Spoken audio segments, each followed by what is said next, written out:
Indus towers મહત્વપૂર્ણ stock, કારણ કે બ્લોક ડીલની સંભાવના છે અને જે વોડાફોન પીએલસી જે ઇન્ટરનેશનલ કંપની છે તેઓ ઇન્ડસ ટાવરમાં 110 કરોડ રૂપિયાનું બ્લોક ડીલ વેચે. અહીંયા તેવા સંકેતો છે. 10% આસપાસ વોડાફોન આઈડિયા હિસ્સો વેચી શકે છે. ઓફર પ્રાઇસ 310થી 341 હોઈ શકે છે. વાતો બહુ ચાલે છે, કદાચ એવી વાત પણ ચાલે છે કે કદાચ ભારતી એરટેલ અહીં હિસ્સો ખરીદી લે. આ ટોટલ હાલની કિંમતથી 10% ડિસ્કાઉન્ટ પર ભાવ છે, એટલે આજે કંઈક ને કંઈક એક્શન પોસિબલ છે. આ છે તમારા માટે ઇન્ડસ ટાવર્સ. ચાર્ટ્સ તમને કેવા લાગી રહ્યા છે? જી, ઇન્ડસ ટાવર્સની અગર વાત કરીએ તો આપણે એક સારી એવી રેલી જોઈ ચૂક્યા છે લાસ્ટ 2.5 મંથની અંદર, અઢી મહિનામાં. અને લગભગ છેલ્લા 15 થી 20 ટ્રેડિંગ સેશનમાં આપણે જોઈએ તો એક સાઇડવેઝ જોવા મળી રહ્યું. અને જે રીતે આજે ડિસ્કાઉન્ટ પ્રાઇસ પર ફ્લોર પ્રાઇસ જે ડિસ્કાઉન્ટમાં આવ્યો છે જે પર્સન્ટેજ પ્રમાણે, એ જોતા એવું લાગી રહ્યું છે કે નીચે જ ઓપનિંગ જોવા મળી શકે છે.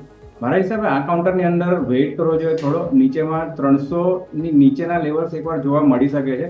હાલમાં અરાઉન્ડ 345-40ના આપણને લેવલ્સ જોવા મળે છે, તો 300ની નીચેના લેવલ જોવા મળી શકે છે. તો આ લેવલ્સ પર ધ્યાનમાં રાખી શકાય.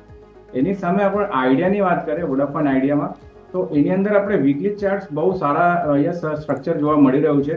લગભગ 2019થી એક રેન્જમાં કન્સોલિડેશન જોયું હતું, તો કપ પેટર્ન ફોર્મેશન આની અંદર જોવા મળી રહી છે, જેની નેકલાઇન કરીબન લગભગ 17 રૂપિયાની જોવા મળી છે. તો 17-18ની ઉપર વીકલી બેસિસ પર અગર ક્લોઝિંગ જોવા મળે છે તો આ કાઉન્ટરની અંદર એક સ્કાય લિમિટ ઉપરની સાઈડ નવા રેઝિસ્ટન્સ અગર જોઈએ તો ઘસતા દૂર જોવા મળી રહ્યા છે, લગભગ 28થી 30 રૂપિયાના. અને અત્યારે પ્રાઇસ લાસ્ટ ક્લોઝિંગ છે 16.85.